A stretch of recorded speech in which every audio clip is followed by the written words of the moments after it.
The year is 10,000 BC, a pivotal moment in Earth's history.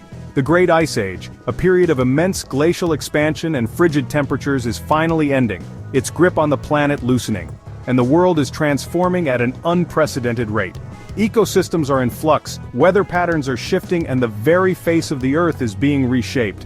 Vast glaciers retreat, inching their way back towards the poles after millennia of dominance, carving valleys deep into the bedrock, and filling basins, depressions sculpted by ice and time, that will become our lakes and seas, shimmering jewels in the newly formed landscape. The land is a patchwork of tundra, a cold, harsh environment where only the hardiest life can survive. Forest, slowly but surely expanding its reach, and grassland, stretching as far as the eye can see, each teeming with new life, a vibrant tapestry of flora and fauna adapting to the changing world. In the north, only the toughest plants, lichens and mosses clinging to the rocky ground, survive the scoured terrain, a testament to the resilience of nature. While forests of birch and pine, the vanguard of the returning woodlands, spread southward, reclaiming territory lost to the ice. Great plains, once frozen solid beneath ice sheets, now support herds of animals, grazing on the newly sprouted grasses. Thriving in the warmer climate, these creatures are the engine of a revitalized ecosystem. The climate is unpredictable, a volatile mix of the old and the new. Sudden cold snaps, reminders of the Ice Age's lingering presence. Heavy rains, nourishing the land but also bringing the threat of floods, and dry spells, testing the resilience of all living things, shape the land and its inhabitants, forcing adaptation and innovation. For small bands of humans, scattered across this vast and changing world, reading the signs of nature is not just a skill, but a matter of survival, the difference between life and death. They move with the herds, following the seasonal migrations of their prey, gather wild foods, foraging for berries, nuts, and roots to supplement their diet, and seek shelter in caves, natural sanctuaries offering protection from the elements, and under rock overhangs, temporary homes in a world of constant movement. Every track, a story etched in the earth. Every change in the wind, a whisper of what's to come. Every animal call, a signal in the symphony of the wild, is a clue to survival, a piece of the puzzle that allows them to navigate this challenging world. These people are few, their numbers small and their settlements scattered, and deeply connected to the land, their lives intertwined with the rhythms of nature.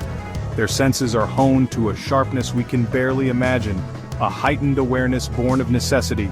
This is the stage, a world in transition, for the next chapter of the human story, a chapter filled with challenges, opportunities, and the seeds of civilization. The world is reborn, shaking off the shackles of the Ice Age, and so are its people, ready to adapt, to innovate, and to build a new future in this brave new world. As dawn breaks, the camp stirs. The first rays of sunlight touch the rough landscape, signaling the start of another day in a world far removed from our own. The air is crisp, carrying the scent of earth and the lingering smoke from last night's fire. Shelters are temporary, constructed from what the land provides, bone and hide, or the mouth of a cave, offering a semblance of protection against the elements and the creatures that roam in the darkness. These are not permanent homes, but rather way stations in a constant journey. Life revolves around warmth, a precious commodity in this unforgiving world. The fire is more than just a source of heat, it's a beacon of hope, a gathering place, and a symbol of community. Water, the lifeblood of all living things, is sought out with diligence. Every drop is precious, every source a lifeline, and food, the fuel that sustains them. The quest for sustenance dominates their existence. The fire is the camp's heart, a focal point for all activities and a constant reminder of their shared humanity, providing heat and safety, a refuge from the dangers that lurk beyond the flickering light. It's a place to rest, to plan, and to find solace. And cooked meals, a rare luxury that transforms raw ingredients into nourishing sustenance. Cooking makes the food safer and easier to digest, maximizing its nutritional value. Each day is a search for calories, a constant struggle to find enough energy to survive. The landscape is both provider and adversary. No farms, no stored harvests, no safety net to fall back on. They live entirely in the present, dependent on the immediate bounty of the land. Only what can be found or hunted, a testament to their resourcefulness and adaptability. Every skill is honed, every sense sharpened. The group decides, pooling their knowledge and experience to make the best choices for their collective survival. Hunt the herds, a dangerous but vital undertaking that can provide sustenance for days or even weeks. Or gather roots, berries, and nuts, a more reliable but less calorie-rich source of food. Guided by knowledge passed down through generations, a legacy of survival skills and understanding of the natural world. Clothing, made from animal skins, is essential for warmth, a shield against the biting winds and freezing temperatures.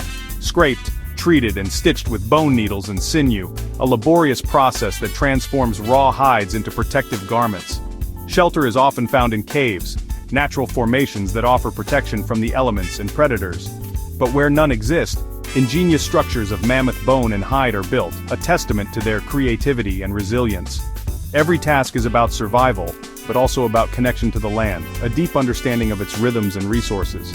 The cycle of work is relentless, but it binds the group together, forging bonds of interdependence and shared purpose.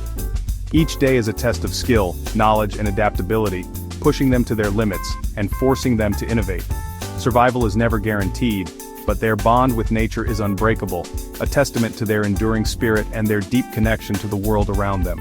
This is life at the edge of the world, a constant dance between survival and extinction. Hunting in the ancient world wasn't just a means of survival, it was a complex dance of cooperation and strategy. It was a group effort, demanding a shared understanding and a unified purpose. Success in these hunts depended heavily on meticulous planning, unwavering trust in one another, and clear, concise communication. Every member had a role, and every role was vital to the overall success of the endeavor. The ability to share information and coordinate actions was paramount. The prey they sought was often large, powerful, and incredibly dangerous. These were not creatures to be trifled with. They possessed the strength to crush bones and the speed to outrun even the most agile hunter. In such a confrontation, a single hunter, acting alone, stood virtually no chance. The odds were stacked heavily against them, making individual heroics a fool's errand. Therefore, the group meticulously studied the land, learning its contours and secrets. They tracked the movements of the herds, deciphering the signs left in the earth, and carefully crafted a plan that would maximize their chances of success while minimizing the risks. They skillfully used the terrain to their advantage, driving animals toward carefully constructed traps or strategically positioned ambushes, timing every move with precision and coordination. Each hunter knew their part, and executed it flawlessly. The atlatl, a spear thrower, was a game-changer. It extended their reach, allowing them to strike from a safer distance, making hunts both safer and far more effective. This simple tool amplified their power and skill. When the animal finally fell, exhausted and defeated, the real work truly began. Butchering, skinning, and dividing the bounty fairly among all members of the group, ensuring everyone benefited from the collective effort. Every single part of the animal was used. Meat for food, hide for clothing, bones for tools, and sinew for thread. The hunt therefore was more than just a means to an end. It was a triumph of teamwork, ingenuity, and resourcefulness. A single successful hunt could provide sustenance, feeding the entire group for weeks to come, ensuring their survival and well-being. The skills learned and honed here, strategy, cooperation, and resourcefulness, were not just applicable to hunting. They formed the very foundation upon which human society was built, shaping their interactions and ensuring their collective survival. Each hunt served as a valuable lesson in survival, resilience, and the importance of unity, reinforcing the bonds that held the community together. The landscape itself was a constant presence, both an adversary to be overcome and an ally to be utilized. Through unwavering teamwork and shared purpose, they transformed the inherent dangers of their world into a source of sustenance and survival. This is the enduring power of the human collective, a force that has shaped our past and continues to define our future. While hunting is dramatic, gathering is the group's most reliable food source. Women, children, and elders know the land intimately, what to eat, what to avoid. Their knowledge is passed down through generations, a living encyclopedia of survival. They forage for greens in spring, berries in summer, nuts and roots in autumn. Processing is key, roots cooked to remove toxins, nuts shelled, grains ground into flour. Gathering is more than picking plants, it's careful, skilled work that keeps the group healthy. Even when hunts fail, foraging provides a steady supply of food. The balance of hunting and gathering creates a resilient survival strategy. Nature's bounty, patiently collected, is the foundation of their security. Fire is humanity's greatest tool: warmth, safety, and transformation in a single force. Early humans first captured fire from nature, then learned to create it spinning wood for friction, striking flint for sparks. Keeping the fire alive was a sacred duty. Losing it was disaster. Fire allowed travel, survival in cold, and protection from predators. It became the social heart of the camp, a place for stories and connection. Cooking food made it safer and more nutritious, fueling bigger brains and stronger bodies. The ability to make fire at will changed everything. Humans could now shape their world. Fire was not just a tool, but a symbol of community and progress. It pushed back the darkness and brought people together. The mastery of flame was a leap forward in human evolution. With fire, humanity stepped out of the shadows. Stone was the lifeblood of survival. Flint, chert, and obsidian shaped into sharp, durable tools. Flint knapping was a skilled craft requiring precision and deep knowledge of materials. A hammerstone struck a flint core, producing razor-sharp flakes for knives and scrapers. Pressure flaking refined these tools, creating spearheads, axes, and delicate blades. Bone, antler, and ivory became needles, harpoons, and spear throwers. Wood formed handles and shafts, combining materials for stronger, more versatile tools. Each tool was designed for a purpose: hunting, building, sewing, carving. The toolkit was a testament to human ingenuity and adaptability. These innovations laid the groundwork for all future technology. The Stone Age Artisan was the first engineer. Deep in caves, our ancestors painted their world: bison, horses, mammoths, using pigments and animal fat. These were not mere decorations but powerful symbols, perhaps tied to ritual or belief. Art was hidden in remote cave chambers, suggesting deep meaning and purpose. Carved figurines and engraved tools show creativity extended beyond walls. The famous Venus figurines and animal carvings hint at beliefs in fertility, life, and the spirit world. Art was a visual language, a way to record, communicate, and remember. These images are the first stories, the dawn of symbolic thought. Before writing, this was how culture was preserved and shared. Through art, they made sense of their world and left a legacy for us to discover. The birth of art was the birth of human imagination. The end of the Ice Age brought dramatic change. Open steppes shrank, and the great megafauna vanished.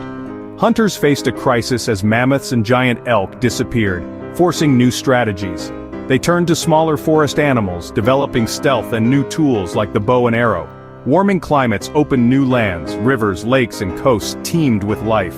People exploited fish, waterfowl, and marine mammals, inventing harpoons, hooks, and nets. Diversifying food sources made them more resilient and adaptable. This era, the Mesolithic, demanded innovation and local knowledge. Each group learned to master their unique environment. These adaptations paved the way for farming and settled life. The seeds of the next revolution were sown in this age of change.